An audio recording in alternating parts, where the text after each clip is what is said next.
Number one Canadian myth: we're a peacekeeping nation. Bull crap.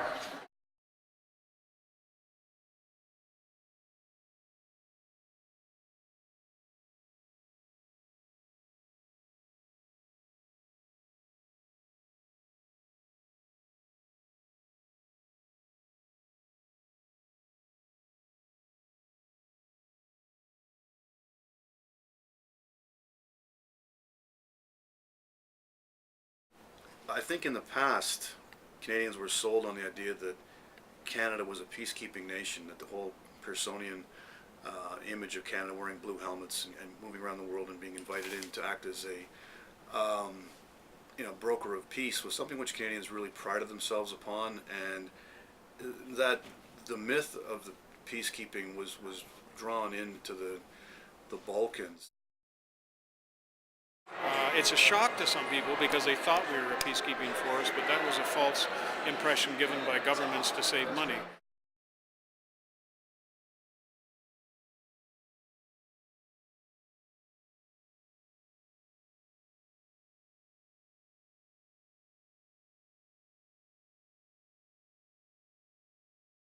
What are the events that created our military's identity? Number one, it's the wars we've been involved in, because the legacy of the past is extremely important in forming the identity of the military today. War is the test of a military. I mean, militaries are there to fight wars. That's the prime reason for having militaries, fighting wars. Over 100,000 Canadians were killed in action in World War II and in Korea,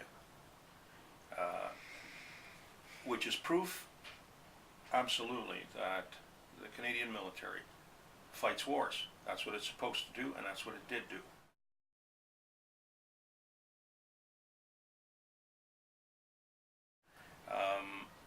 During the long period of the Cold War, from let's say 1953, which is the end of the Korean War, until the 1990s, most Canadian military were involved in NATO, and they were preparing to fight, if necessary, another world war against the Soviet Union. The public's attention focused on peacekeeping because it was high profile. These were high profile missions. In other words, if we sent troops to some trouble spot in the world like the Sinai Peninsula, this grabbed the headlines. But maybe we sent 1,500 troops to the Sinai Peninsula and they wore blue helmets. I don't know how many Canadians were ever there at any given time, but there were 10,000 soldiers in Germany preparing to fight the Russians.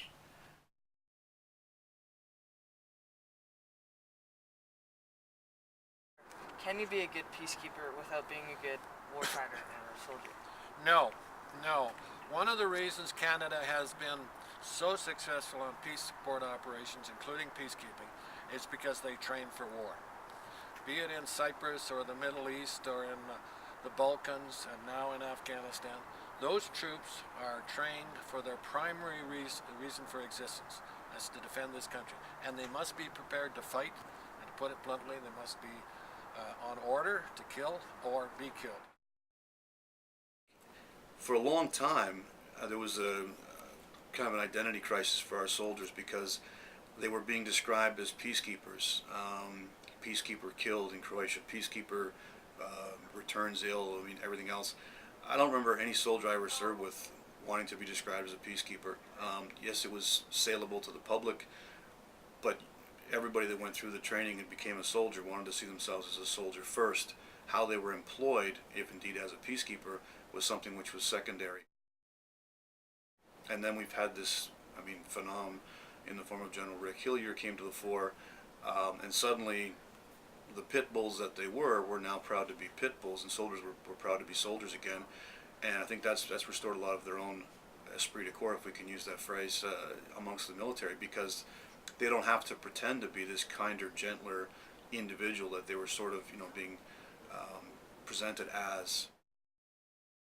For years we've been known as peacekeepers, but that came at a price. As those of us in uniform started to doubt our ability to do the other side of soldiering, which is having to fight when the time is right. In Afghanistan, our soldiers perform miracles, quite frankly.